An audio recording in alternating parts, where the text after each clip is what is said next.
Bismillahirrahmanirrahim. Alhamdulillah nahmaduhu wa nasta'inuhu wa nastaghfiruh. Wa na'udzu billahi min shururi anfusina wa min sayyiati a'malina. May yahdihillahu fala mudilla lahu wa may yudlil fala hadiya lahu. Asyhadu an la ilaha illallah wahdahu la syarika lah. Wa asyhadu anna Muhammadan abduhu wa rasuluh la nabiyya ba'dah. Allahumma salli wa sallim ala nabiyyina Muhammad wa ala alihi wa sahbihi ajma'in, amma ba'd.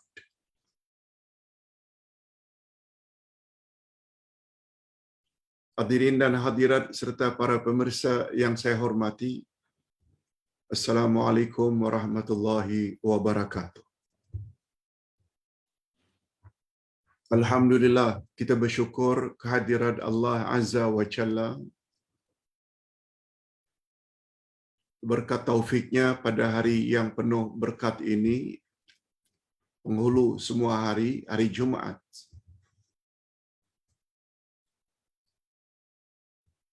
Kita dapat bertemu dalam majlis ilmu yang pernah mendapat gelaran dari Nabi sebagai taman-taman syurga di atas muka bumi.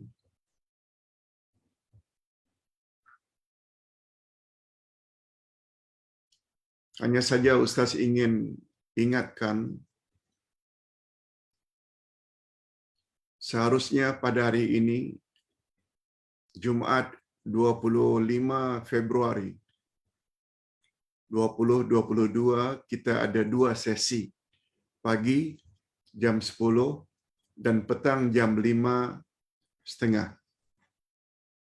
Ustaz ingin umumkan program sebelah petang jam 5.30 kita tangguhkan atas sebab-sebab yang tak dapat dielakkan. Kita jumpa lagi insya-Allah pagi dan petang Jumaat akan datang. Okey. Pelajaran kita pada pagi ini di bawah tajuk Qalbun Salim, iaitu wasiat yang ke-39 di bawah tajuk Qalbun Salim. Hati yang sejahtera, hati yang selamat, Qalbun Salim.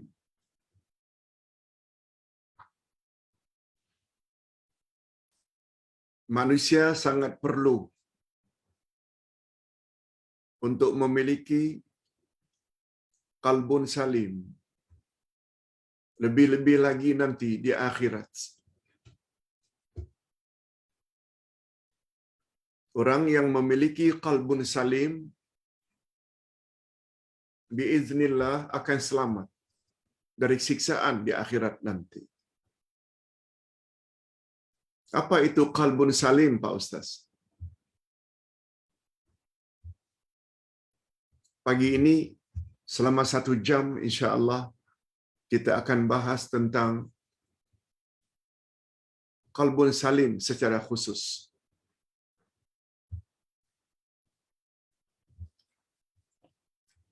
Di akhirat nanti, kita sebagai orang yang beriman,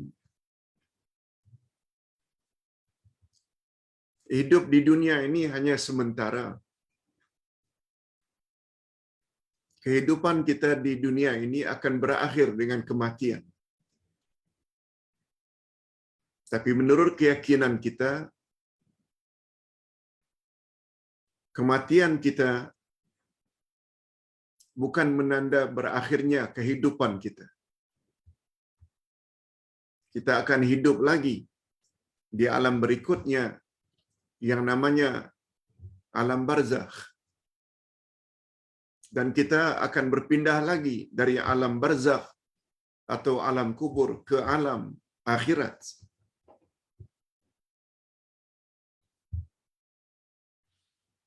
Memiliki qalbun salim sangat mustahak sejak di dunia lagi.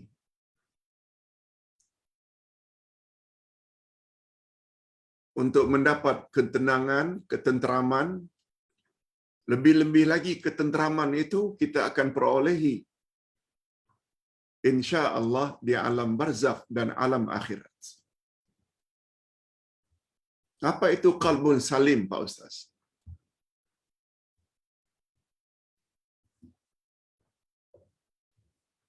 Di akhirat nanti harta dan anak-anak tidak berguna lagi kecuali mereka yang mendatangi Allah dengan membawa qalbun salim.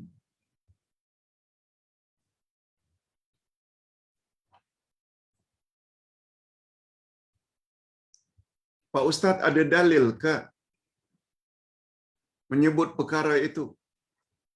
Sebab itu perkara future, perkara ghaib. Ada dalil ke? Bagus. Kalau ada yang tanya.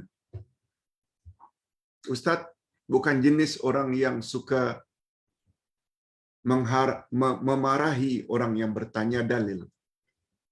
Sebab Islam agama dalil.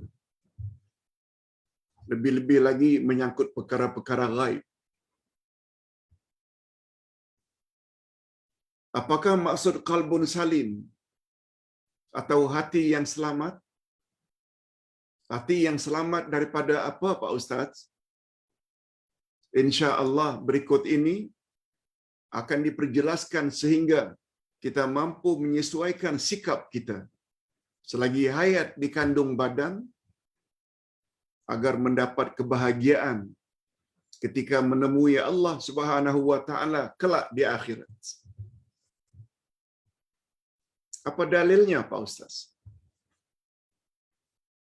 Ustaz bukan reka-reka.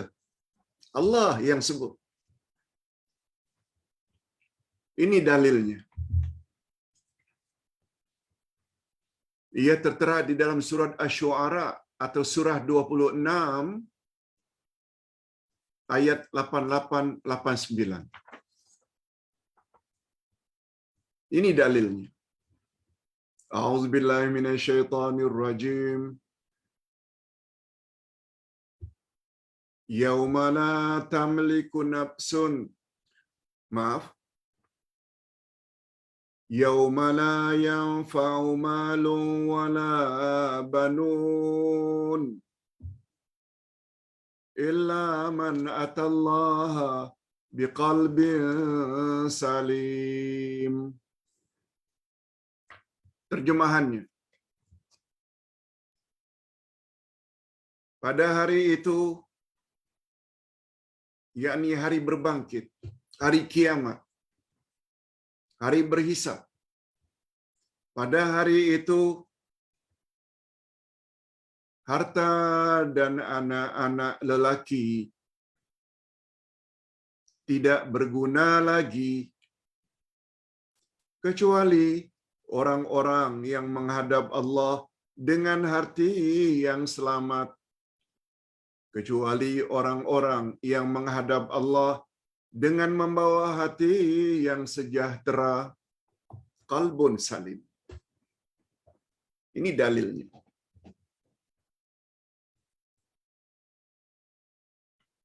Kaya macam mana pun di dunia dulu,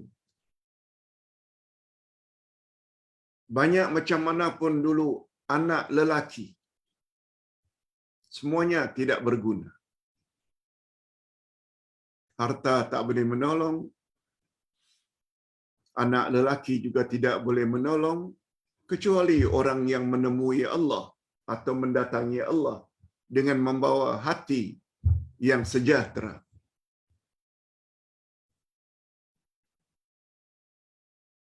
Mengapa disebut anak laki-laki, Pak Ustaz? Nah, bagus pertanyaannya.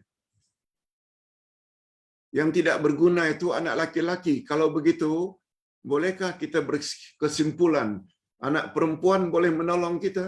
No, bukan itu.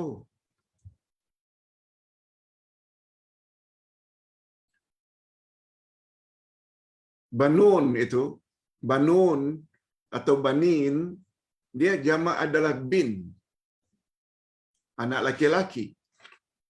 Binti, anak perempuan, jamaknya banat. Yang tidak berguna itu anak laki-laki. Bolehkah kita memahami kalau begitu yang berguna pada hari itu anak perempuan? Bukan juga.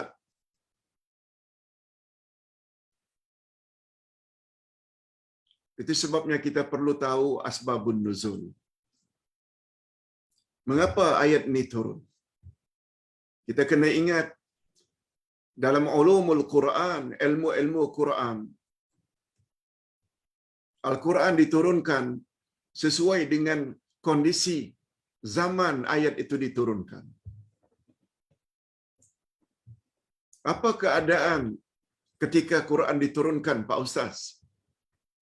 Orang-orang Arab sangat bangga memiliki anak lelaki. Karena anak laki-lakilah yang dapat mempertahankan keluarga. Karena laki-lakilah yang dapat mempertahankan kabilah atau suku. Sebab zaman itu berlaku hukum rimba. Atas sebab itu disebut banun. Ini memberi makna, kalau anak laki-laki saja yang kamu selama ini bangga-banggakan tidak boleh tolong kamu di akhirat nanti, lebih-lebih lagi lah anak perempuan. Itu maksudnya.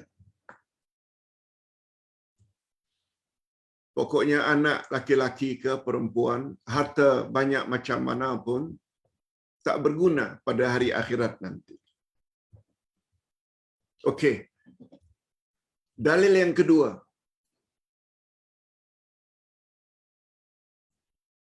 Tentang kehebatan hati yang bersih, hati yang selamat. Anin Nu'man bin Bishir radhiyallahu anhuma qala Sami'tu Rasulullah sallallahu alaihi wasallam yaqul Ana ala wa inna fil jasadi mudghah idza salahat salahal jasadu kulluh wa idza fasadat fasadal jasadu kulluh ala wa hiyal qalb. Muttafaqun alaih. Hadis sahih riwayat Imam Bukhari dan Imam Muslim dari Nu'man bin Bishir. Kata Nu'man, aku pernah mendengar Rasulullah bersabda, ketahuilah olehmu, sesungguhnya di dalam badan ini ada seketul daging. Bila seketul daging itu elok, baik, baik seluruh tubuh. Bila seketul daging itu rosak, buruk, rosak dan buruklah seluruh tubuh. Ketahuilah olehmu, seketul daging itulah yang dipanggil dengan hati. Wahiyal qalbu.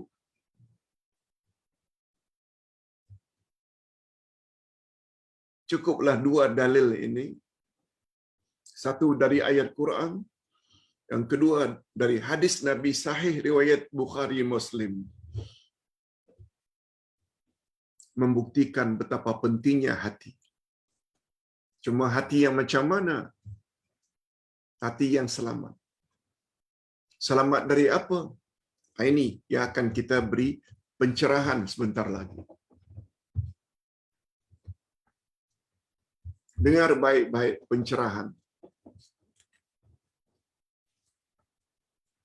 Sebab pencerahannya Ustaz tulis tidak sampai 2 muka surat. Tidak sampai 2 halaman. Tapi topik ini kalau mau dibahas, boleh sampai 5 jam. Kalau mau kita buat pencerahan secara detail tentang hati. Cukuplah dalam masa lebih kurang 50 minit berikutnya, Ustaz akan jelaskan tentang qalbun salim. Okey. Hadirin dan hadirat serta para pemirsa yang saya hormati. Manusia dinamakan manusia selagi ada jasad, dan roh. Yes.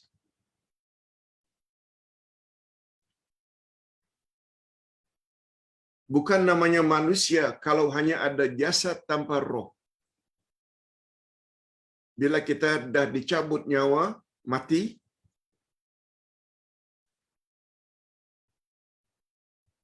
makhluk itu namanya jenazah. Makhluk itu namanya mayat, bukan insan lagi.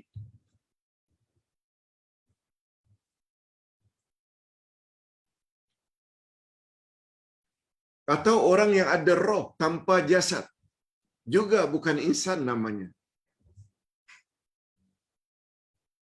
Mungkin namanya jin.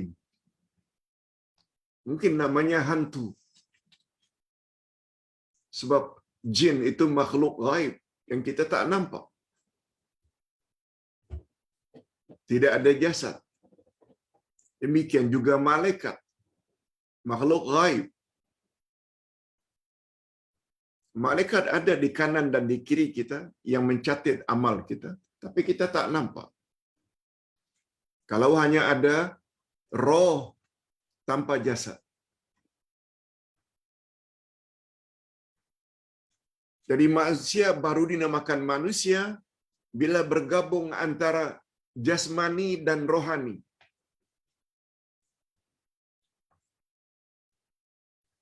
Untuk menjadi manusia yang sempurna, yang terdiri daripada jasmani dan rohani, maka kita mesti berusaha untuk memastikan kedua-duanya senantiasa sehat walafiat.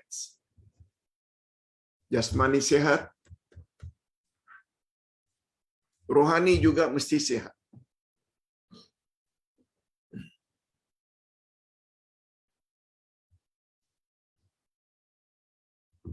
Macam mana Pak Ustaz untuk menyehatkan rohani?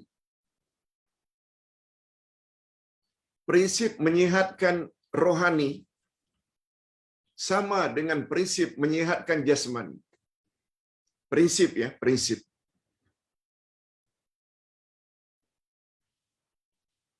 Kalau jasmani mau makan, kalau jasmani perlu pada makan, minum, rohani juga perlu makan dan minum.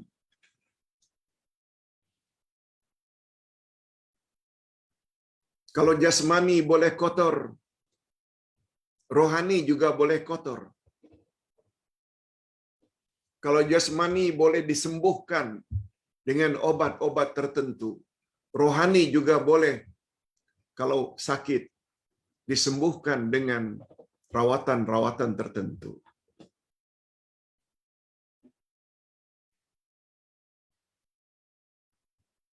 Itu sebabnya kalau pagi tadi kita breakfast, lunch, dinner, dipanggil dengan santapan jasmani,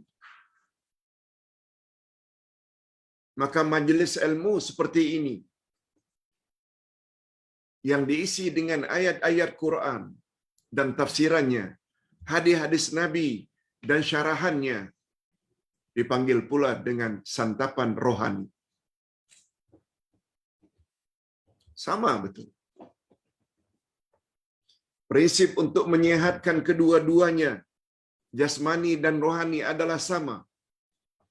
Sebagaimana jasmani boleh terdedah dengan sakit, sebagaimana jasmani boleh terdedah dengan sakit, rohani juga boleh sakit.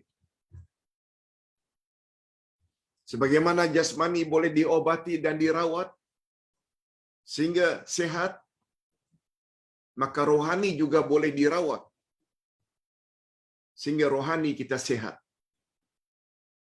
Itu yang dipanggil dengan qalbun salim. Bukan jismun salim, bukan jasmani yang selamat, yang paling berfaedah untuk selamat di akhirat nanti. Oleh sebab itu, kalau punya kelebihan wajah yang handsome. Jangan bangga sangat. Wajah yang cantik jelita. Jangan bangga sangat. Bukan itu nanti yang dapat menyelamatkan kita di akhirat. Tapi qalbun salim. Bukan jismun salim. Bukan badanun salim. Bukan badan yang selamat. Bukan. Tapi qalbun salim. Coba dengar apa kata Imam Ibnul Qayyim rahimahullah. Ustaz sangat tertarik dengan pandangan beliau. Untuk menyihatkan jasmani, maka berilah jasmani makan dari sesuatu yang tumbuh di bumi,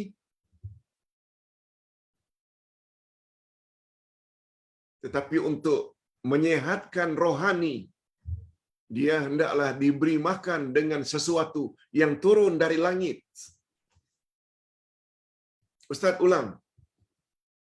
Bapak-bapak dan ibu-ibu sekalian, ingat selalu kata-kata ini. Walaupun ini bukan hadis Nabi, hanya pandangan Imam Ibnul Qayyim.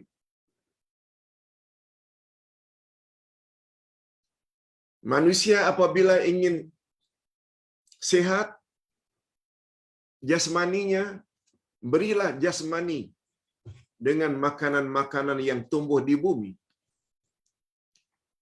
Dengan roti canai yang dibuat dari gandum. Dengan makan nasi lemak yang berasal daripada beras. Sayur-mayur,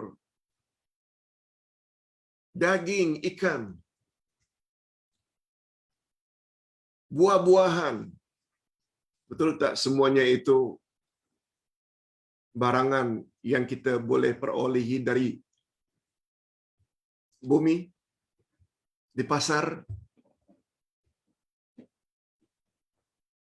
Tetapi kata Imam Ibnul Qayyim, untuk menyihatkan rohani, kita hendaklah beri rohani makan makanan yang turun dari langit. Bukan maksudnya air hujan, kan? Yaitu wahyu. Wahyu ilahi. Bila disebut wahyu pula, dia ada terbagi dua. Quran dan sunnah. Sebagaimana sabda Nabi sallallahu alaihi wasallam, unzila alayyal Quran wa misluhu ma'ah. Telah diturunkan kepadaku Al-Quran dan yang semisal dengannya. Sepakat ulama hadis kata, yang semisal dengan Quran itu adalah hadis Nabi atau sunnah Nabi. Sebab Nabi Muhammad sallallahu alaihi wasallam, segala pergerakan beliau semasa hayatnya senantiasa di dalam bimbingan Allah. Percakapan Nabi adalah wahyu. Lihat ayat 3 dan 4 dari surat An-Najmi. Wa ma yantiqu 'anil hawa in huwa illa wahyun yuha. Tidaklah Nabi Muhammad itu bercakap berdasarkan hawa nafsunya, tapi semua percakapan baginda adalah wahyu.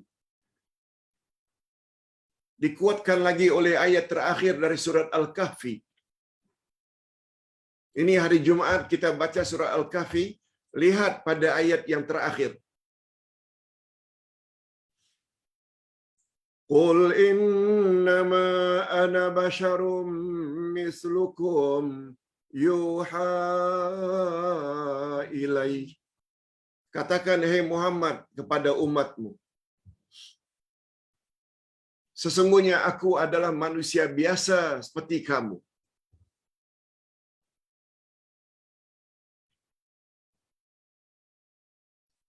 Kamu punya ibu bapa, aku juga punya ibu bapa. Kamu punya atuk nenek, aku juga punya atuk nenek. Kamu makan, kamu minum, aku juga makan, aku juga minum. Kamu kawin dan punya zuriat, aku juga kawin dan punya zuriat. Engkau sakit, aku juga sakit. Engkau mati, aku juga wafat. Exactly. Nabi Muhammad bukan malaikat. Nabi Muhammad bukan jin. Allah yang maha bijaksana kirim untuk membimbing manusia, juga rasulnya dari kalangan manusia. Antara lain Nabi Muhammad sallallahu alaihi wasallam. Macam mana cara beliau makan, cara beliau minum, sahabat nampak. Beliau kawin, beliau masuk tandas, keluar tandas, masuk masjid, keluar masjid. Caranya dan bacaannya senang dilihat karena manusia dengan manusia.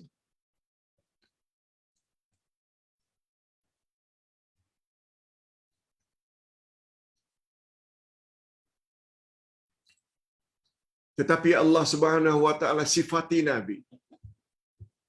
Yuha ilayya.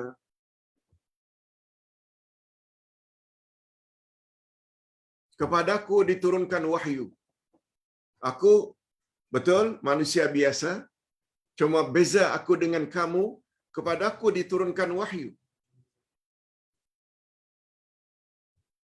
Jika kita memahami hakikat ini, tak timbul.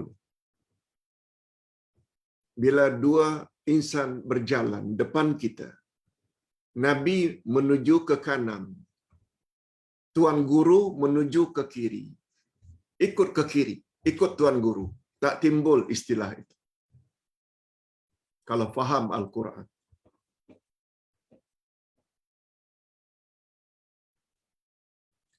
Malah istilah yang lebih tepat kalau Ustaz ingin beritahu. Nabi sebenarnya tidak jalan ke kanan.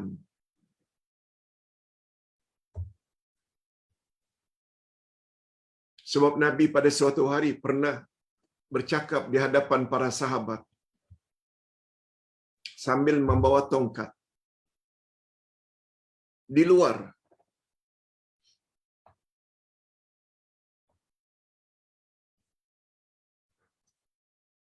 Sama mereka melihat perbuatan Nabi.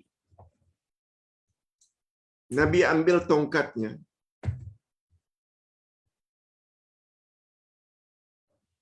Nabi garis ke depan. Ambil tongkatnya, Nabi gariskan ke depan. Garis yang lurus. Sudah garis yang lurus tersebut, Nabi buat garis-garis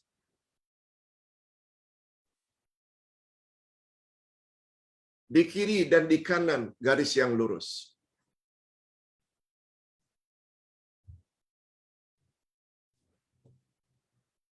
Ustaz ulang, pada satu hari, Nabi dikerumuni oleh sahabat, lalu menerangkan perjalanan yang beliau bawa dan ingin ajar kepada umat.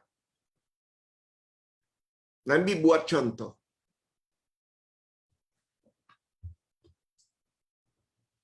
Nabi garis di atas padang pasir, di atas pasir. Lalu Nabi setelah garis lurus, Nabi garis pula di kanan dan di kiri garis yang lurus. Macam tulang ikan.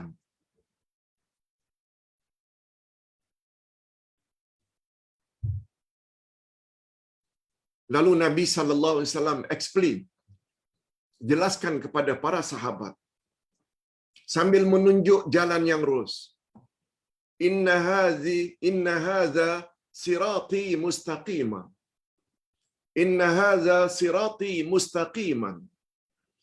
Yang lurus ini, yang lurus ini, yang lurus ini, inilah jalanku yang lurus. Inilah jalanku yang lurus.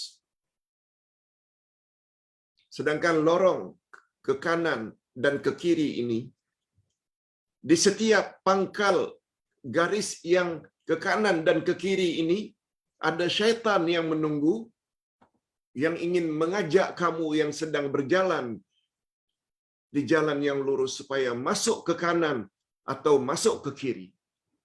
Karena di setiap pintu garis tersebut, di setiap pangkal garis kiri dan kanan, ada syaitan yang mengajak kamu supaya melencong ke kanan atau ke kiri.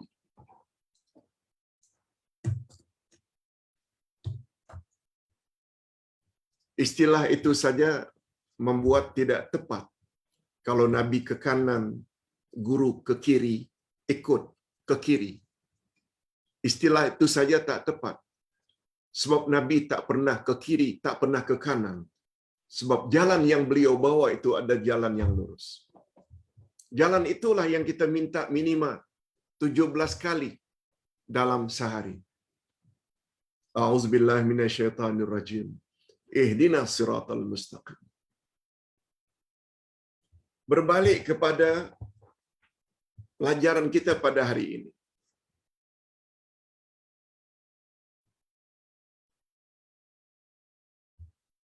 Yaitu tentang qalbun salim.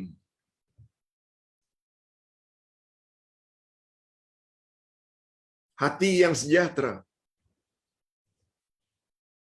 Kata Imam Ibnul Qayyim rahimahullah, manusia terdiri daripada jasmani dan rohani. Kalau jasmani ingin sehat, beri dia makan dengan makanan-makanan yang tumbuh di bumi. Tapi jika Anda ingin menyehatkan rohani, rohani Anda hendaklah diberi makan dengan sesuatu yang turun dari langit. Yang turun dari langit adalah wahyu. Kita tadi dah buktikan. Ayat 3 dan 4 surat An-Najmi, Nabi Muhammad tidaklah bercakap berdasarkan hawa nafsu. Semua percakapan Nabi adalah wahyu. Dan kita bawa satu lagi dalil. Ayat terakhir surat Al-Kahfi, Qul innama ana basyarum mislukum yuha ilayya. Sesungguhnya aku, katakan hai Muhammad, sesungguhnya aku adalah manusia biasa yang Allah wahyukan kepadaku. Wahyu yang kita tidak punya. Tidak punya keistimewaan itu. Itu sebabnya Nabi Muhammad sallallahu alaihi wasallam wajib kita ikut kalau kita ingin selamat. Ikut tuan guru boleh, selagi tuan guru itu membawa dalil sama ada Quran atau sunnah Nabi. Barulah guru tersebut layak dikatakan pewaris Nabi Muhammad sallallahu alaihi wasallam, sebagaimana sabda Nabi, al-ulama'u warasatul anbiya. Ulama itu adalah penerus tugas-tugas Nabi. Kalau Nabi membawa ajarannya berdasarkan Quran dan Sunnah, barulah layak dikatakan ulama tersebut pewaris Nabi, andai kata mereka juga bawa ayat Quran dan hadis Nabi, bukan dengan akal semata.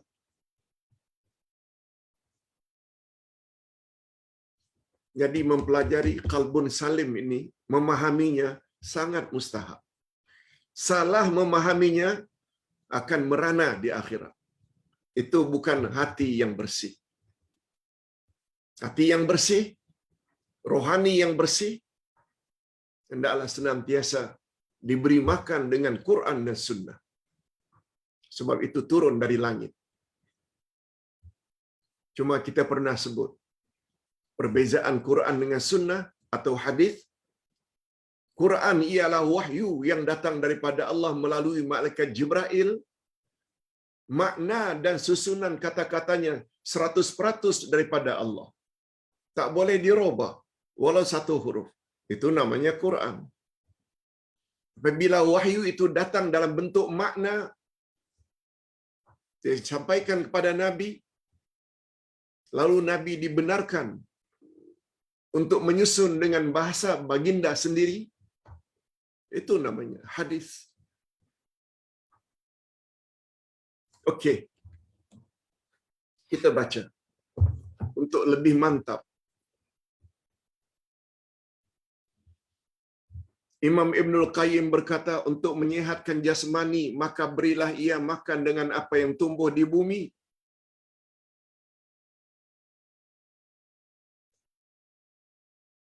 Termasuk madu habbatus sauda yang dipanggil dengan makanan-makanan sunnah. Semua itu untuk menyihatkan jasmani.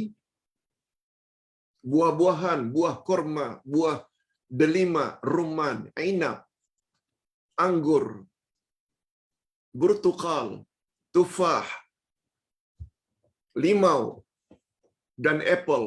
Semuanya itu tumbuh di bumi untuk kesehatan jasmani. Tapi untuk kesehatan rohani, hendaklah yang turun dari langit, yaitu wahyu. Tetapi untuk menyihatkan rohani, maka berilah ia makan dengan apa yang turun dari langit, yaitu wahyu. Sebagai contoh, badan boleh sihat jika diberi makan dengan nasi atau beras, roti atau gandum, jagung, buah-buahan, sayur mayur, daging, ikan, dan lain-lain. Rohani pula boleh sehat jika diberi makan dengan wahyu yang turun dari langit. Wahyu pula terbagi dua, iaitu Al-Quran dan Al-Hadis. Rasul bersabda, ini yang Ustaz bacakan tadi, kepadaku diturunkan Al-Quran dan yang semisal dengannya, yaitu hadis. Hadis riwayat Ibnu Hibban. Kata beliau, hadis ini sahih. Menurut Imam At-Tirmizi pula, hadis itu hasan. Maknanya hadis yang kuat. Bukan hadis palsu, bukan hadis dhaif. Bahwa makanan dari langit itu adalah Quran dan hadis.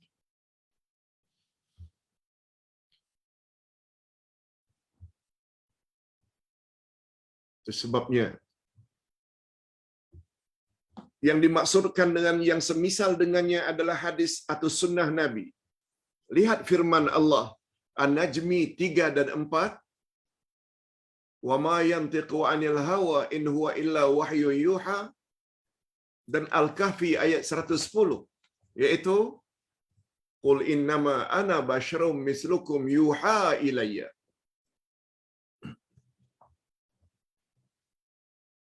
Sedikit penjelasan.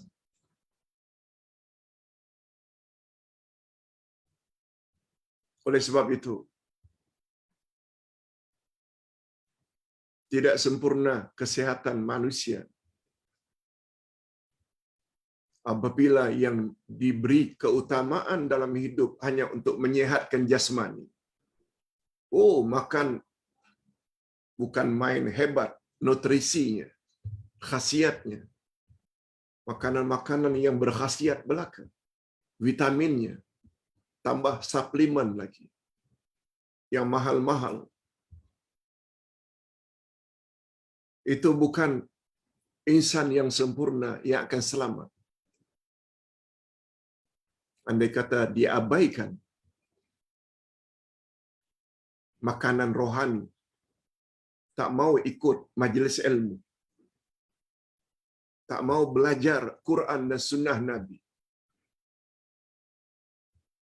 tidak dijadikan Quran dan sunnah sebagai pedoman hidup, orang tersebut tak akan selamat. Walaupun badannya sehat, walaupun pakai pakaian coat, necktie, oh handsome, bukan insan yang akan selamat. Kita dah jelaskan tadi.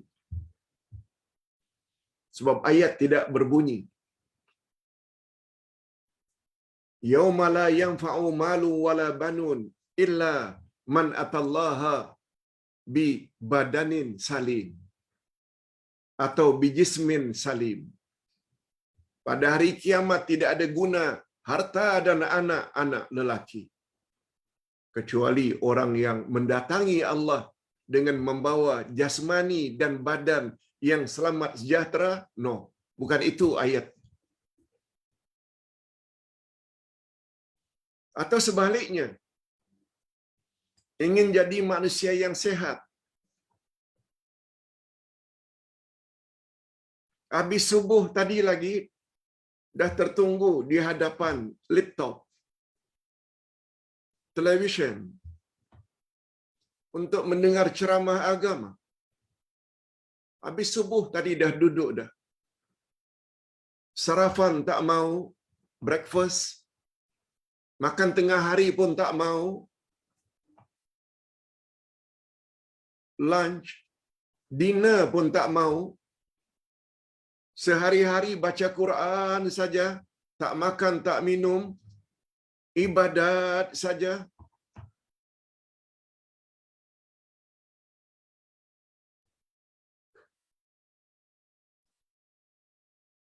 Isteri tidak digauli.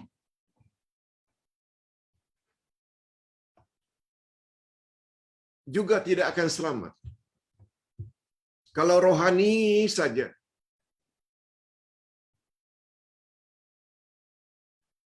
jika keperluan jasmani tidak diambil kira, tidak akan selamat.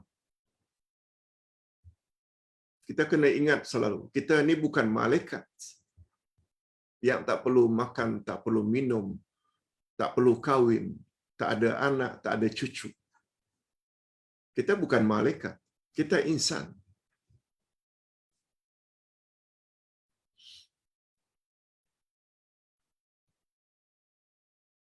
Juga tidak betul apabila yang diutamakan dalam hidup ini makanan rohani saja, makan jasmani diabaikan. Juga tak akan sempurna. Sebab bila dah sakit jasmani, macam mana hendak belajar? Itu sebabnya Ustaz, dalam menyampaikan makanan rohani, makanan dan minuman jasmani juga perlu disediakan.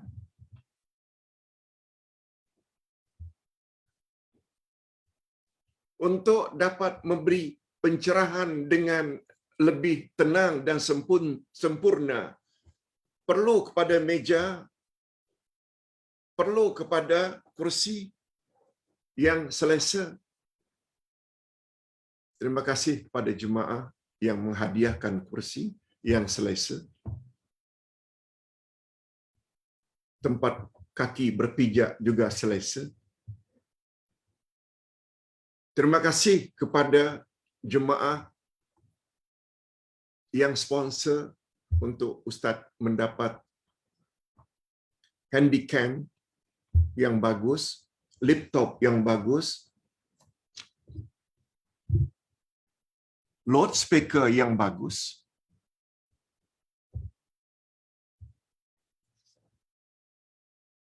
Ini maknanya kita kena imbangi keperluan jasmani dan keperluan rohani. Orang yang mengutamakan seharian dengan menyihatkan jasmani saja, tapi tidak menyihatkan rohani, tidak mau belajar, tidak mau attend kelas, walaupun secara online, tak mau membaca, orang tersebut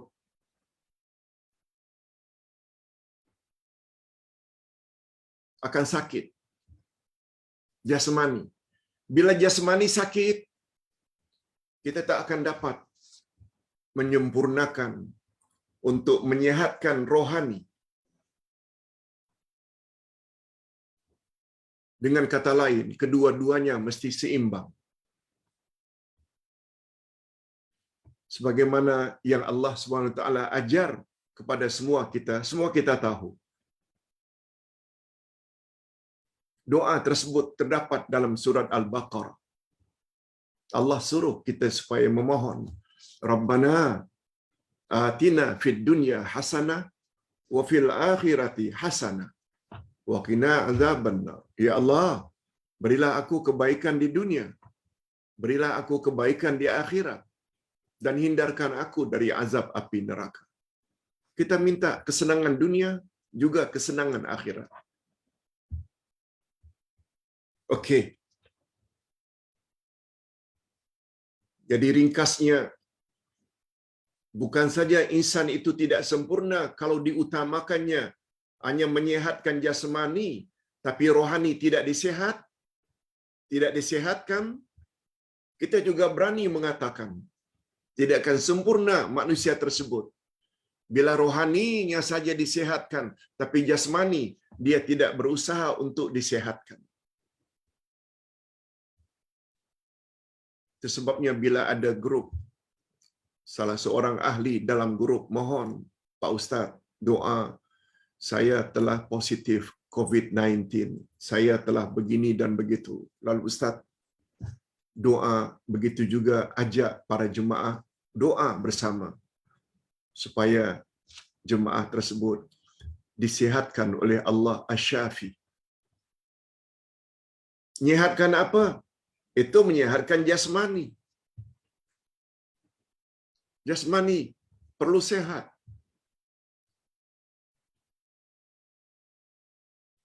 Dan manusia yang sempurna bukan saja jasmaninya sehat, tapi rohaninya juga sehat. Cuma satu perkara yang tak boleh dinafikan. Apa dia, Pak Ustaz? Kepentingan kesehatan jasmani bila dibandingkan dengan keperluan kita kepada kesehatan rohani, kesehatan rohani adalah lebih utama. Walaupun badan kita kurus, walaupun kita ada diabetik, kencing manis, walaupun kita ada kolesterol, walaupun kita ada diabetik, walaupun kita ada kolesterol, walaupun kita ada hipertensi,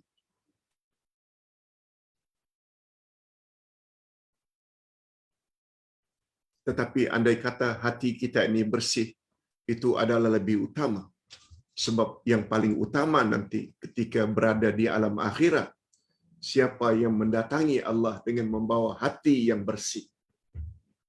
Yang itu kita tak nafikan. Walaupun kedua-duanya sangat diperlukan. Okey. Walaupun kesehatan jasmani dan kesehatan rohani, ini dia. Walaupun kesehatan jasmani dan kesehatan rohani sama-sama penting, namun kesehatan rohani adalah lebih penting. Ustaz ulang sekali lagi, ini poin penting. Walaupun kesehatan jasmani penting, sebagaimana kesehatan rohani juga penting, tapi bila kita banding-bandingkan, kesehatan rohani adalah lebih penting. Hakikat ini tergambar jelas di dalam hadis sahih. Di dalam tubuh manusia ada seketul daging. Jika ia baik, maka baiklah seluruh tubuhnya. Dan jika ia rosak, maka rosaklah seluruh tubuhnya. Ketahuilah bahwa seketul daging itu adalah hati. Hadis muttafaq alaih, riwayat bersama Bukhari dan Muslim. Kalau ditanya mengapa Pak Ustaz pentingnya hati yang bersih, jawabnya senang saja. Segala perilaku, tindak tanduk manusia, gerak-gerik dan aktiviti manusia sangat erat dengan hati. Kalau hati itu baik, ingat selalu kepada Allah, ingat selalu akan hukum hakam Allah, ingat syurga dan neraka, itu hati yang baik, dia tidak akan suruh kaki pergi ke tempat maksiat, tempat pelacuran, tempat perjudian, karaoke, night club, no.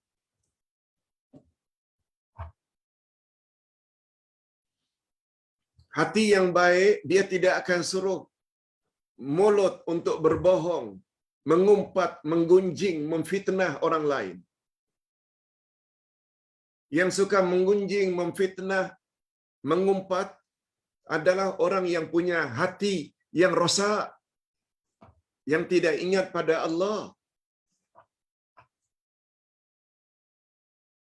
Allah sebut tentang bahaya mengumpat dalam surat Al-Hujurat. Ayuhibbu ahadukum an yakula lahma akhihi maitan fakarihtumuh. Apakah kamu suka makan daging saudaramu yang sudah mati? Maknanya mayat itu kita makan. Orang yang mengumpat ini, orang Islam lain, Allah gambarkan macam dia itu makan daging kawannya sendiri yang sudah mati.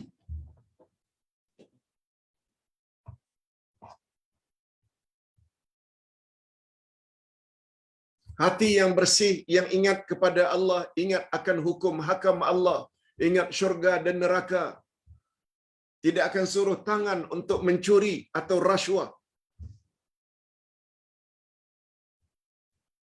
Jadi semua pergerakan manusia ini sangat ditentukan oleh arahan hatinya. Itu sebabnya kata Nabi, yang paling menentukan baik tidaknya manusia di muka bumi lagi adalah hatinya. Itu sebabnya bila orang suka buat maksiat, maknanya hatinya itu sudah rosak.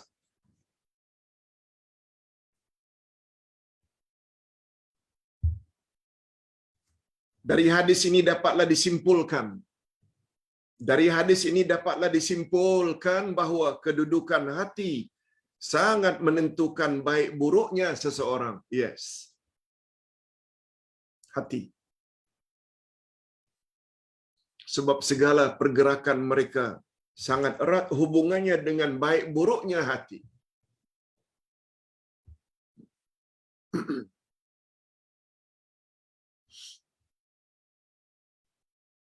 Itu sebabnya hadirin dan hadirat, dalam berdakwahan, target kita adalah hati jamaah, hati audiens.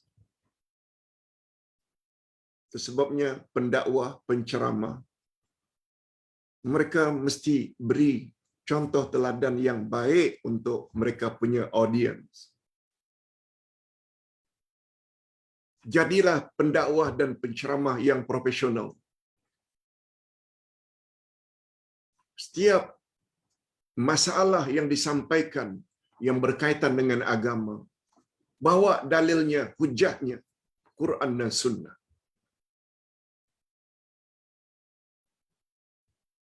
Mulailah ceramah on time. Ini namanya berdakwah bil lisan dan bil hal. Bil lisan, apa yang kita cakap, lengkap dengan dalil dan hujah. Bil hal, dengan sikap. Janji jam 10, usahakan supaya mulai jam 10. Itu dakwah juga, mengajak manusia.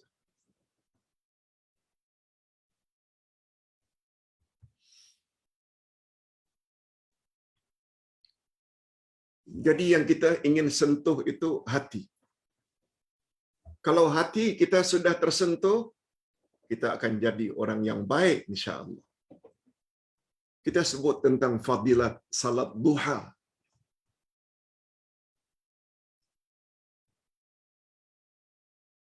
Bahwa salat duha itu kalau dibuat setiap pagi 4 rakaat, kita akan mendapat jaminan keselamatan dari Allah hingga ke pagi esok.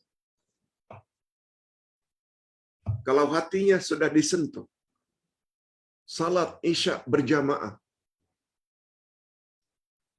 seolah-olah kita mendapat qiyamul lail setengah malam. Kita sentuh hati seseorang apabila awak dapat melakukan salat subuh berjamaah, seolah-olah awak mendapat qiyamul lail sepanjang malam. Kita sentuh hati apabila awak baca Quran, ganjarannya begini, begini, begini. Bila awak berpuasa, awak dapat ganjaran begini, begini, begini. Bukan yang kita sentuh itu jasmaninya, bukan. Rohaninya, hatinya. Bila hati sudah tersentuh, biasanya orang tersebut akan jadi orang yang baik. Allahu Akbar. Kita berdoa mudah-mudahan kita semua termasuk ke dalam golongan orang-orang yang memiliki hati yang selamat dari segala bentuk penyakit, terutama penyakit hati. Dan atas dasar itulah mengapa di akhirat nanti segala-galanya tidak berguna, apakah harta atau anak-anak, kecuali mereka yang mendatangi Allah dengan hati yang selamat. Nah, bila ditanya selamat daripada apa, Pak Ustaz? Ini, pada penghujung ini Ustaz sebut. Selamat dari segala penyakit-penyakit hati. Terutama syirik, riya, hasad, dengki, takabur, sombong. Sombong dengan makna menolak kebenaran. Ni. Apa sebab? Bila hatimu tidak bersih daripada syirik, jangankan kamu tidak beribadat. Kita bila banyak beribadat pun, haji dah 3 kali, umrah dah 10 kali. Puasa bukan hanya Ramadan, Senin, Kamis, hari-hari putih, Arafah, Ashura. Bukan hanya zakat, tapi juga banyak infak. Semuanya zero. Tidak ada value, tidak ada nilai jika ada syirik. Syirik itu penyakit apa, Pak Ustaz? Penyakit jasmani ke penyakit rohani? Syirik adalah penyakit rohani nomor 1. Allah berfirman tentang bahayanya syirik. Ayat 65 Az-Zumar. La in asyrakta la yahbatanna 'amaluk wa la takunanna minal mumtarin. Ustaz ulang. La in asyrakta la yahbatanna 'amaluk.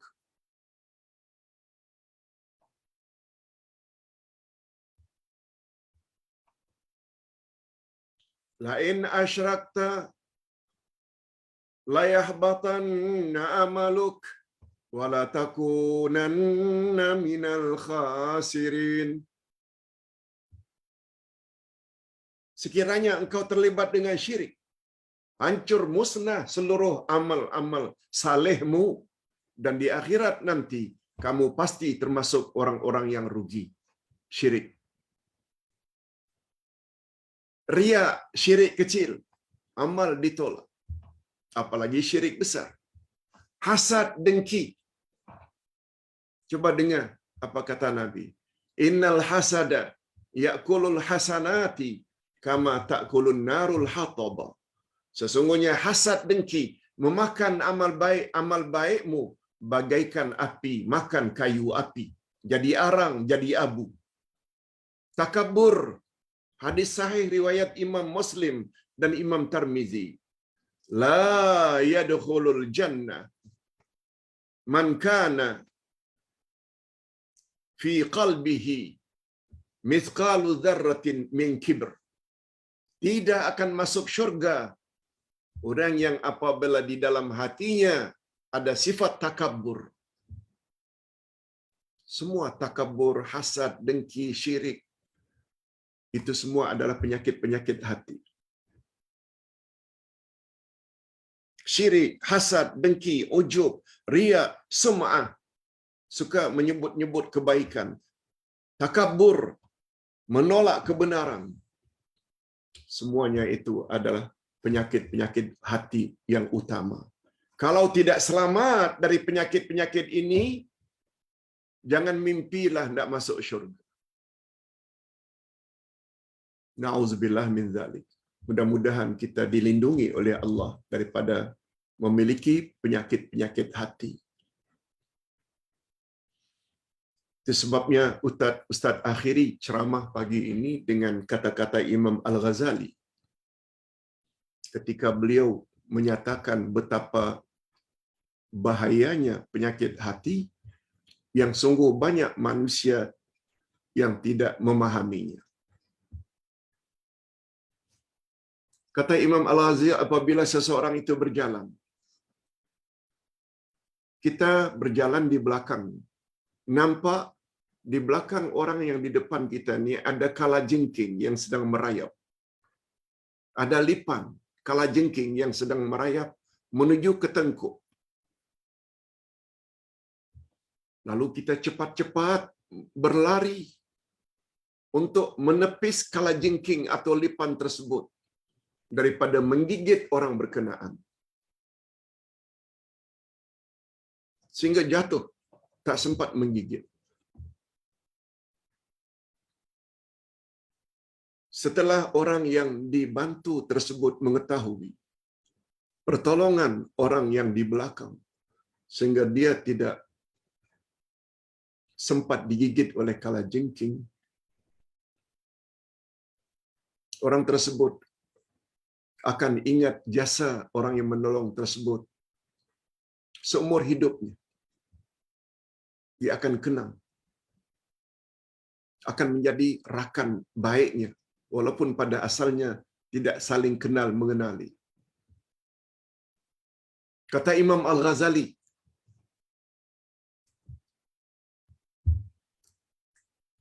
memberi pencerahan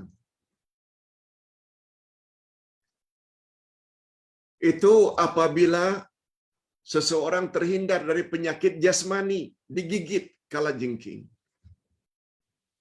Tapi apabila orang yang belakang tadi ingin menyelamatkan rohani orang yang di depan,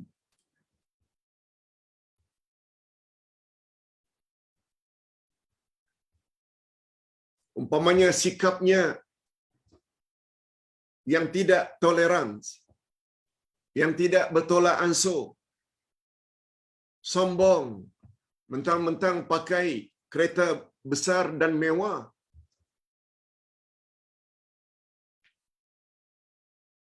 atau campak sampah sesuka hati keluar kereta,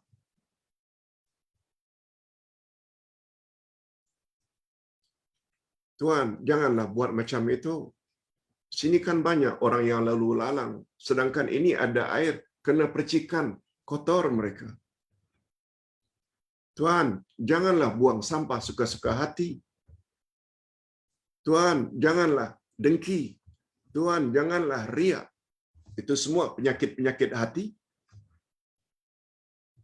Bila ditegur, penyakit-penyakit hatinya seperti syirik. Pak Cik, jangan buat perkara itu.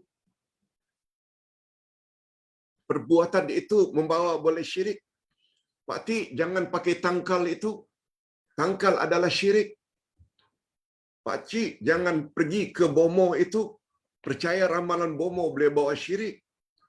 Pak Cik, beramallah dengan amal ikut sunnah Nabi. Tak boleh buat bid'ah yang tidak datang dari Nabi. Pak Cik, Mak Cik, janganlah hasad dengki.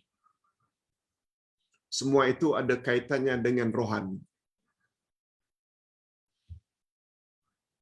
Bila seseorang ditegur ekoran daripada hatinya yang rosak, hasad, dengki, syirik, riya, orang yang menegur akan jadikan musuh. Orang yang menegur dijadikan musuh. Coba lihat perumpamaan yang dibuat oleh Imam Al-Ghazali. Betapa ceteknya fikiran manusia. Dia boleh hargai orang yang menegurnya atau yang menolongnya. Bila dia terhindar daripada penyakit jasmani, digigit, tetapi dijadikannya musuh orang-orang yang menegurnya apabila yang ditegurnya itu penyakit rohani. Begitu sikap kebanyakan manusia. Padahal sebenarnya apabila digigit oleh kalajengking, orang yang digigit ni layak mendapat pengampunan dosa.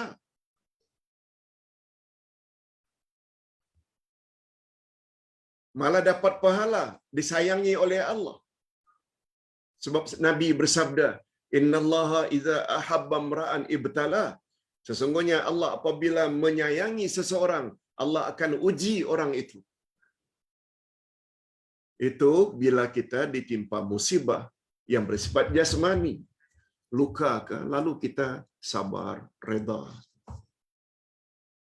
Tetapi apabila hati kita rosak, segala-galanya jadi rosak. Termasuk amal saleh kita tak diterima, lebih-lebih lagi syirik, satu-satunya dosa yang Allah tidak akan ampunkan di akhirat jika sampai mati tidak taubat kepada Allah. Ini yang Ustaz katakan, mau kita perkatakan tentang qalbun salim ini 5 jam pun tak cukup. Banyak cabang-cabang. Tapi cukuplah untuk pagi ini nak beri satu gambaran betapa perlunya kita kepada qalbun salim. Itu sebabnya Ustaz kaitkan wasiat berikutnya next week insya-Allah. Tadabbur Al-Quran. Tadabbur Al-Quran. Hayati Al-Quran. Inilah dia makanan utama hati supaya jadi qalbun salim. Okey. Berikut ini kita akan jawab beberapa soalan jemaah semampu yang Ustaz boleh. Pak Ustaz, dalam Islam ada perkara usul dan furu'. Usul dan furu'. Usul itu maknanya prinsip, asas, dasar, utama, itu usul. Furu' ini cabang. Kalau pokok, yang namanya usul itu akar. Akar tunjang. Yang namanya furu' itu cabang-cabang. Ranting-ranting di atasnya. Betul tak usul itu, akar itu lebih penting daripada cabang? Yes. Dalam agama juga macam itu. Kalau kita dah sebut sebelum ini, Islam adalah agama yang terdiri dari akidah dan syariat. Akidah itu iman, keyakinan, syariat itu amalan. Ustaz buat contoh dulu. Syariat, salat, puasa, zakat, haji.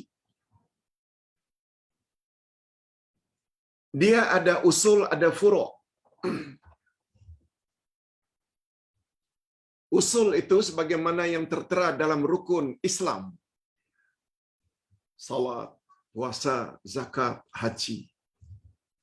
Dengan rukun-rukunnya, syarat-syaratnya. Itu mesti diketahui oleh setiap Muslim dan Muslimah.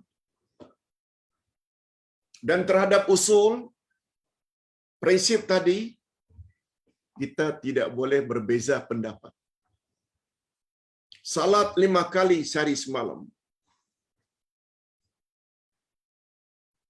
Zuhur, Asar, Isya 4 rakaat, Maghrib 3 rakaat, Subuh 2 rakaat. Naik haji mesti ke Mekah. Tawaf 7 pusingan. Itu usul.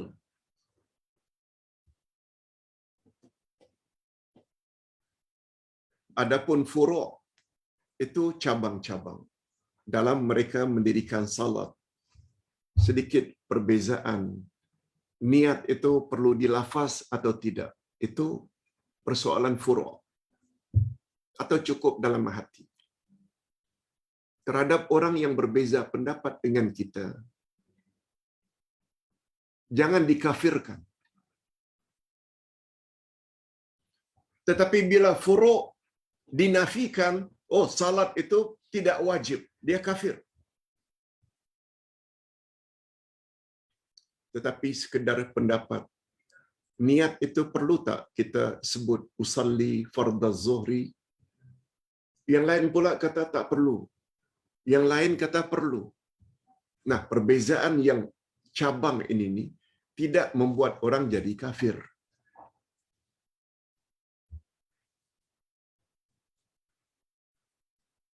Tapi sampai menafikan usul, salat itu wajib 5 kali sehari semalam, dia boleh menjadi kafir.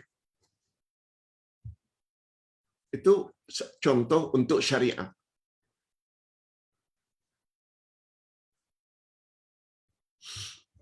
Subuh ada kunut ke atau tidak kunut, perbezaan macam itu persoalan cabang. Jangan saling kafir mengkafirkan. Hormati sajalah pandangan masing-masing. Nah, sekarang kita berpindah. Akidah. Rupanya akidah ni juga ada usul, ada furu'. Terhadap rukun iman yang 6, iman kepada Allah, iman kepada Rasul, malaikat, kitab, hari kiamat, dan qada dan qadar, itu usul. Siapa yang menafikan salah satu dari rukun iman yang 6, tak percaya malaikat, kafir. Sebab itu usul.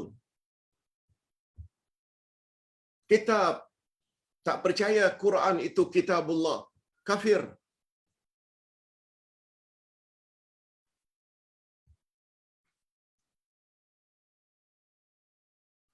Adapun pendapat yang mengatakan Quran itu kalamullah, ada yang mengatakan dia bukan kalamullah, dia makhluk. Ada yang mengatakan Quran itu makhluk, ada yang mengatakan Quran itu bukan makhluk karena dia sifat Allah. Jangan karena itu kita saling kafir mengkafirkan. Bagi ustaz itu termasuk bab furu'. Walaupun yang betulnya Quran itu bukan makhluk. Mengapa bukan makhluk? Sebab dia kalamullah. Tapi perbezaan pendapat macam itu tu, dia ada kaitannya dengan ilmu, knowledge.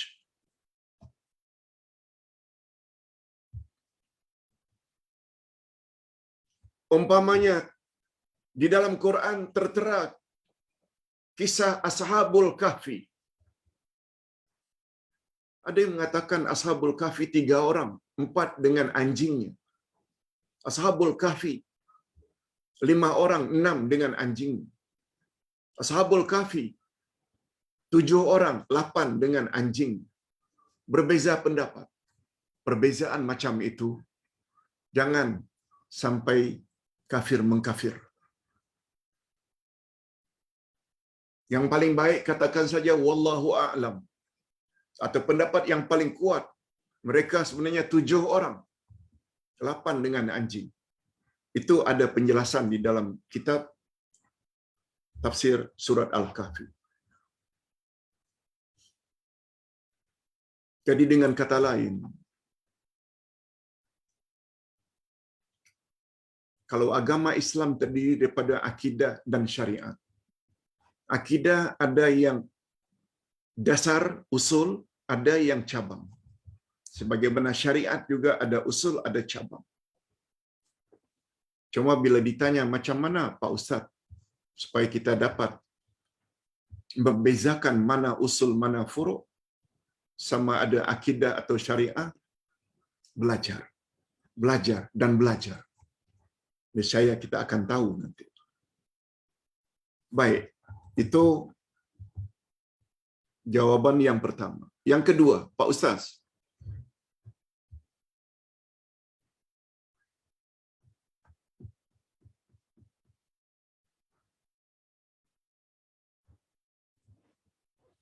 Rujukan hukum hakam dalam Islam, saya tak faham Pak Ustaz, antara nas dan qiyas. Ada ustaz tersebut kata kita bukan saja perlu kepada nas, tapi kita juga boleh merujuk kepada qiyas. Saya tak faham Pak Ustaz. Ini pertanyaan ini jauh. Dari Qatar.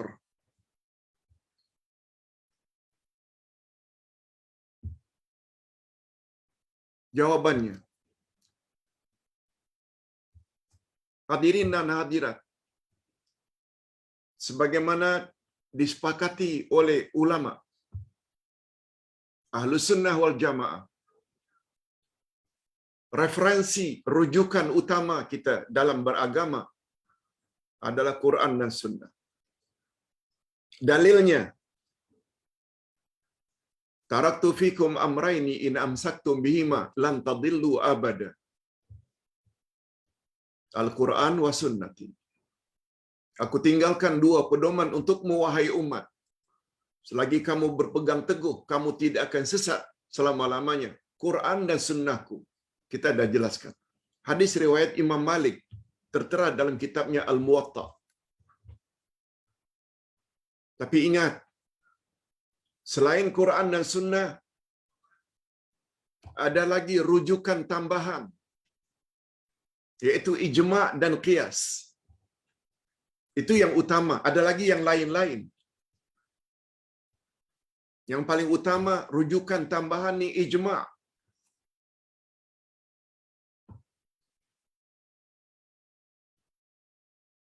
Di antara ijma' yaitu kesepakatan para sahabat Khulafaur Rasyidin 4 orang yang kita boleh ikut atau jadikan mereka sebagai teladan untuk mencapai Siratal Mustaqim.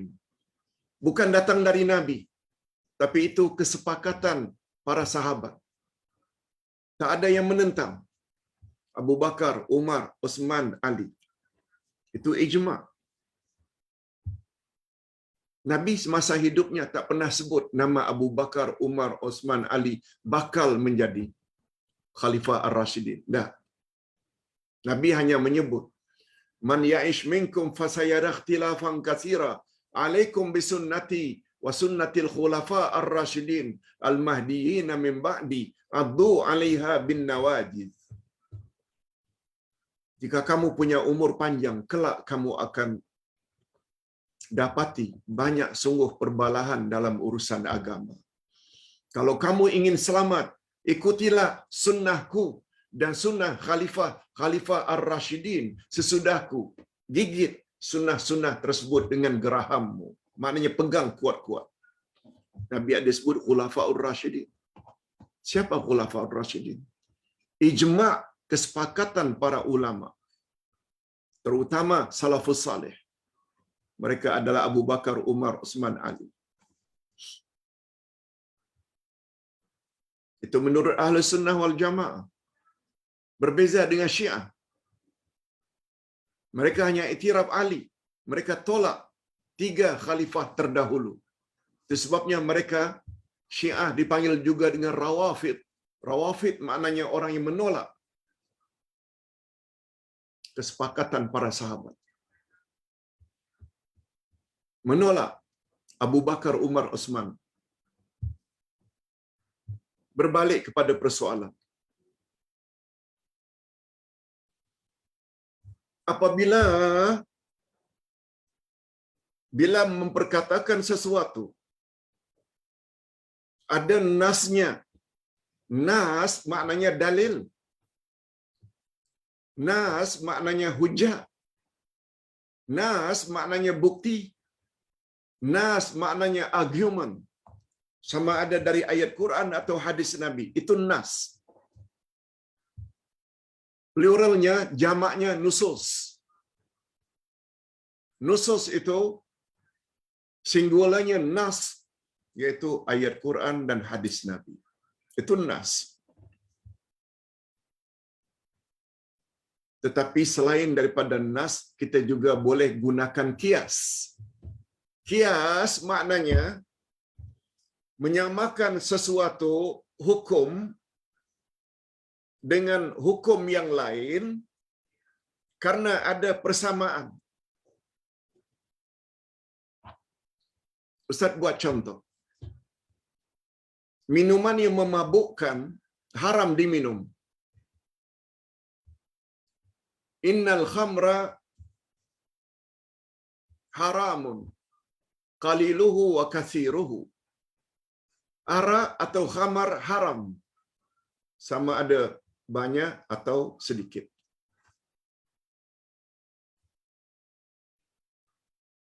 Lalu jika hari ini ada memplam, dulunya khamar di zaman Nabi dibuat daripada anggur, perahan anggur. Lalu diperam, disimpan sekian lama, mungkin 2 minggu, mungkin sebulan. Lalu resultnya jadi minuman yang memabukkan. Haram hukumnya. Taruhlah hari ini ada perahan mangga, perahan mempelam, perahan manggis, yang apabila diperam sekian lama, 3 minggu ke sebulan, natijahnya, resultnya juga memabukkan jika diminum, hukumnya juga haram. Dari mana Pak Ustaz perahan mempelam jadi haram kalau dia memabukkan? Jawabnya, kias dengan perahan anggur. Perahan anggur itu asas. Karena bila diperam sekian lama boleh menimbulkan atau menghasilkan minuman yang memabukkan, mempelam juga demikian. Bila diperah dan diperam sekian lama boleh memabukkan, maka perahan mangga juga haram. Dari mana datangnya pengharaman perahan mangga? Bukan nas, tapi qiyas. Ini juga jadi dasar hukum. Cuma satu perkara yang perlu diingat. Apa dia Pak Ustaz? Dalam bab akidah, dalam bab ibadat, tidak boleh kias-kias. Kaedah menyebut la qiyasa fil ibadah. Tidak ada kias-kias dalam bab ibadat. Sebab ibadat prinsipnya ikut apa yang Nabi buat. Ikut apa yang Nabi suruh. Yang Nabi tidak buat, yang Nabi tidak suruh, jangan buat. Oleh sebab itu, muncullah kaedah atau formula tidak ada kias dalam bab ibadat. Karena ibadat mesti ikut cara Nabi. Dengan kata lain, kias hanya berlaku dalam bab muamalat yang bukan dalam bentuk ibadat. Seperti perahan anggur tadi dengan perahan mangga. Itu bukan bab ibadat, itu bab muamalat. Muamalat boleh berlaku hukum kias. Tapi ibadat no. Sebab bahayanya ibadat bila kias. Niscaya akan muncullah, akan hilanglah keaslian ibadat yang datang dari Nabi. Semuanya kias. No.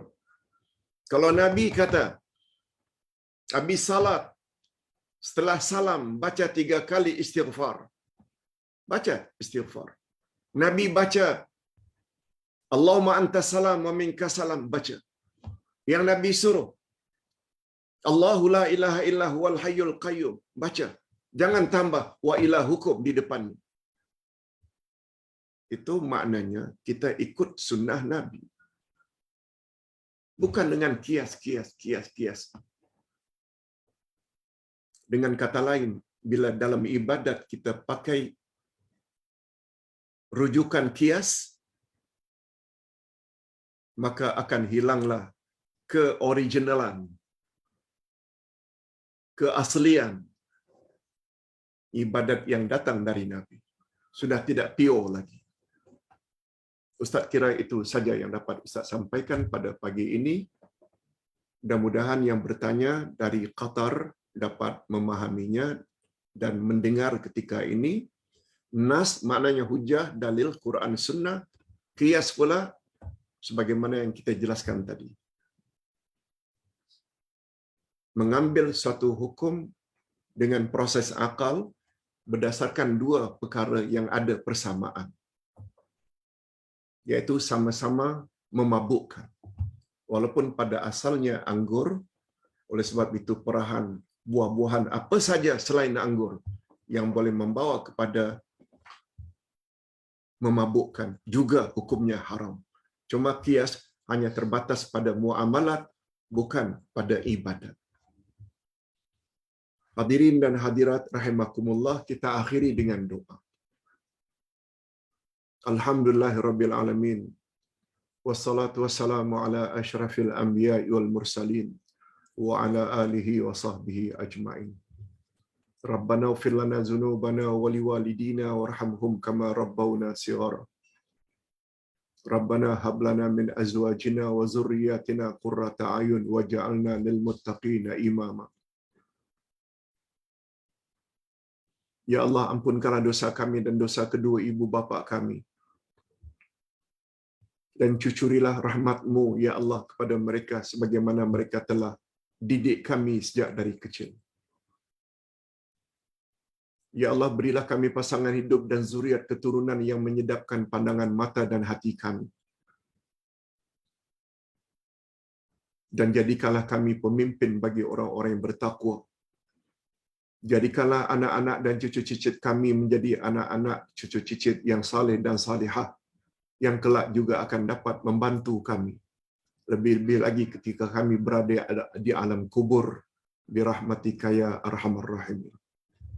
Sebab Nabi-Mu bersabda, bila mati anak cucu Adam semuanya terputus kecuali 3.